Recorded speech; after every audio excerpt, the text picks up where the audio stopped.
Welcome back to the channel. My name is Shelby, aka 88 Fox. Today we are finally getting more progress done on the 88 Fox.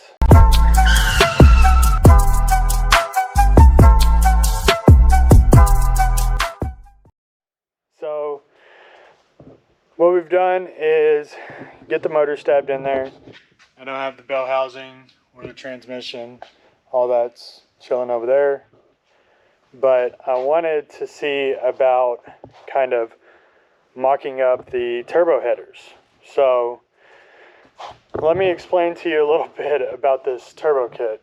I got it secondhand, but it was never actually used. And it's for a 4-valve dual overhead cam Mustang, which this currently is now, but it's not made necessarily for a Foxbody. So when I bought it kind of like in just a bunch of pieces. Yeah, here's the turbo kit. There's the turbo sitting over there. And before I did anything, I wanted to see if I could get these headers to fit. So if we go over here to the driver's side, this one fits nice. Right, I don't have any exhaust manifold gaskets or anything like that on it yet, but this one fits. And it goes right under the K-member, or in between the K-member, and then the hot side will connect right there. Should just kind of come right out here, and then plop right there. And we'll have the turbo sitting right there. Now, it doesn't even rub on the steering shaft because that is a manual steering shaft, Flaming River, which is super skinny. I think I still have I have like 2 finger lengths of play there. So that's awesome. I know that that's typically a huge problem. Not for us. Now where we do have a problem is this passenger side. So, as you can see, I do not have that mounted up. We have some issues right here in between the K-member and this frame rail where this collector is actually sitting. So what I'm going to do is pull the motor back out, and then if you look, I do have a little bit of play here in the K-member. So I want to see if I can maybe move that just a little bit, but at the same time, I don't necessarily want to utilize a K-member adjustment to get that in, because when I do end up getting a real alignment done on this, we might actually have to, move it right back. So that kind of defeats the purpose. So we're gonna look to see we're gonna do some measurements, but what I think I'm going to end up doing right away. So let me back up. That's kind of after we get some of this other stuff knocked out. What I'm going to do first is right here where that extra little bit of metal is, I'm going to shave that down, see if this will actually bolt up, because I'm afraid it's resting right here on the K-member, even though it is butted up against this frame rail. I think that's the main problem right there.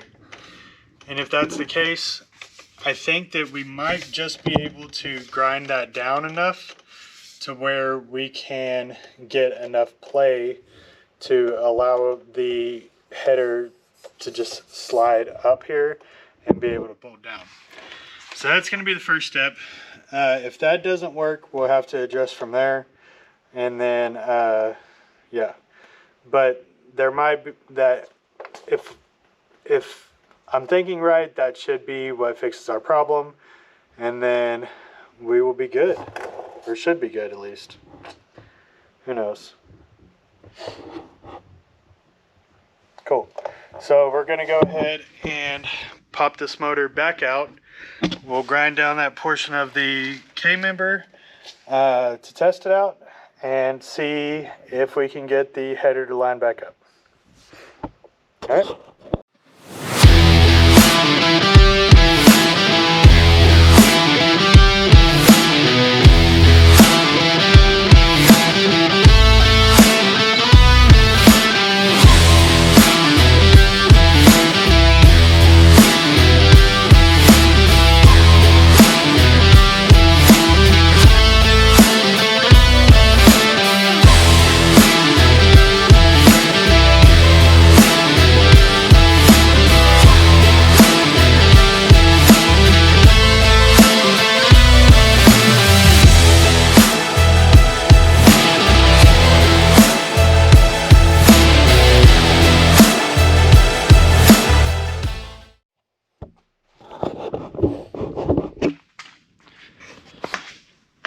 Alright, so I got that little bit of extra gap out of there.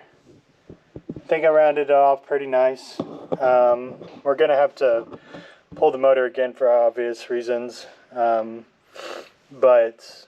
so I'll double check any kind of prettiness that needs to be redone. But you can kind of compare it with this gap on the driver's side. About how much that I got off of there. Hopefully that'll be what we need. This is live action, so let's do it.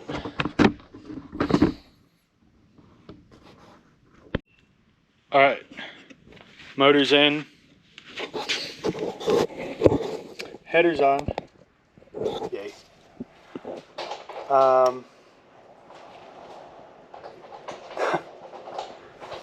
So we're gonna just see how the rest of this lines up, the rest of this turbo kit, and then see if there's any other, modifications that we have to make at this moment. And then we will take it all back apart and get ready to do a bunch of welding on this car.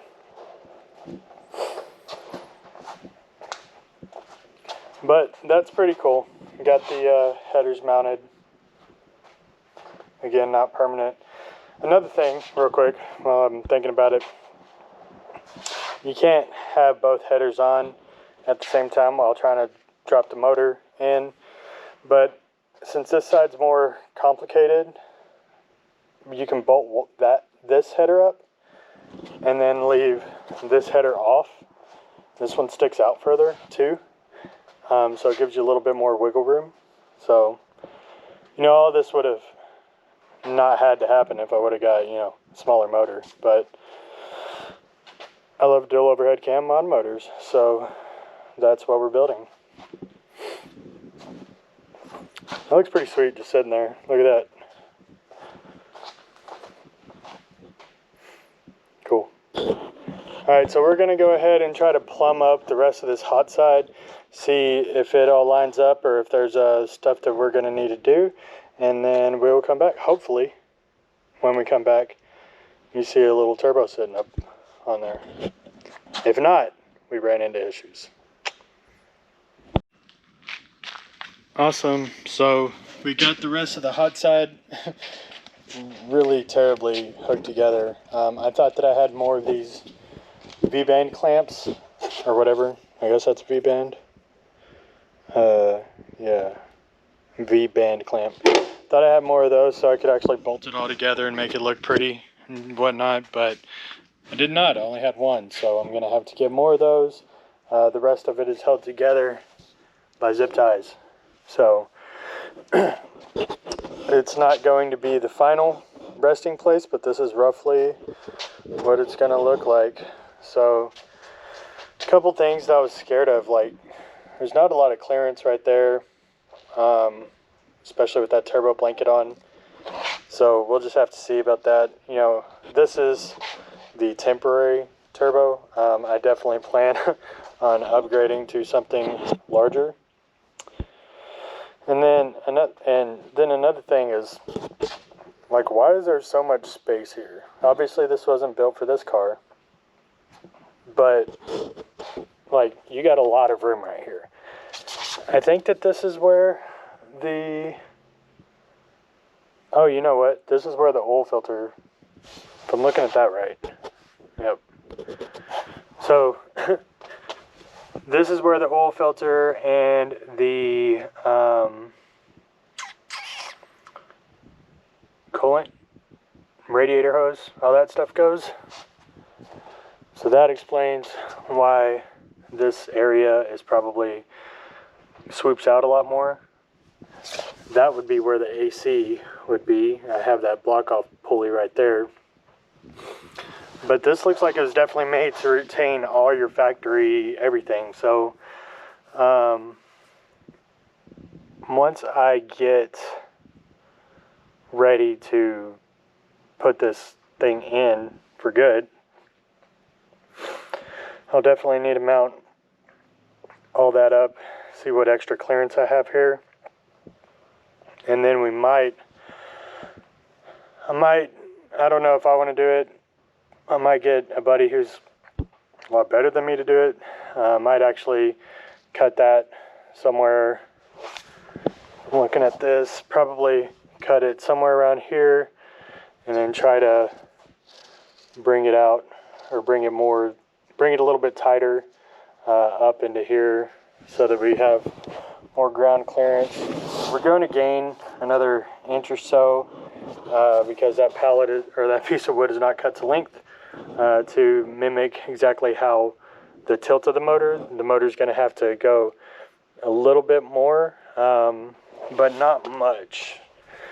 So we're probably still looking at about an inch. And then of course when it's all bolted up, we'll gain, probably a little bit more room. I mean, this thing's, it's wobbly. It's just, and there were zip ties like I stated. So good thing is I did recognize I have almost 0 clamps, 0 bolts for this turbo kit. So I will need to go through the kit, look at it, see what bolts I need. I know that this is an oil-fed turbo, so I think that I'll need to figure out the oil situation. We'll probably have, we will have to tap into the oil pan, but I'm gonna have to do my research on that. But yeah, so that being said, now I'm gonna take it all out, and then this upcoming weekend, my buddy's going to be here, and we're going to be just welding on this car. So we've got a lot of stuff to do, actually, so that's next. Yeah, so I'm going to go ahead and cut it here, but I'm not going to end this video just yet. I'm going to wait until we get all the welding done that needs to be done, and then, get this thing prepped to actually mount everything back in. So yeah, keep watching. Do not stop the video. It's going to get more and more fun. Alright, so we got the Foxbody in the air. We are going to do some welding. Got my buddy Caleb here. He's going to help me out since I don't know how to weld worth shit. I don't know, but much better. But we're going to fix up some of these spots up here, and then we are going to be addressing where this weld came out, this little tack weld for the transmission cross member, and we're going to straighten this up a little bit. Then we've got a spot here that I've already sanded on a little bit that needs to get fixed, and then just as well going to clean up some of this stuff on the back side where the subframe connectors went. And then we are also going to address the pinch weld on the passenger and driver side. So yeah, once those are done and cleaned up, then we will be ready to go ahead and put the engine and trans together, see how everything fits, and then see if there's any more customization that's going to be needed. But yeah, stay tuned. We'll show you the end result of all this welding.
So it turns out a portion that we're trying to weld is way too thin, and we broke through.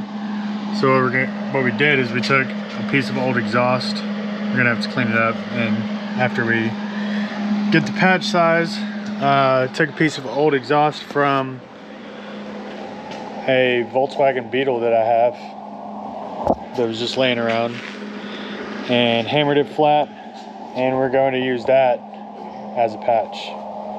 So little southern ingenuity, but you know, whatever works, right? it's gonna work, and it's gonna be right. It's actually gonna be stronger than the sheet metal we currently have. So there you go.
All right, so we got all the welding done that needed to get done. Now it's time to put the motor, bell housing, transmission on, put everything together, and then see if we can get it put in the car. So we got some work to do on that, so probably not gonna, for this episode, we're probably not gonna continue on. But we will get back to you later once we're ready to start wiring it up and doing all that. So yeah, stick around, make sure you like, subscribe, and share, comment, all those good things. And we will talk to you later.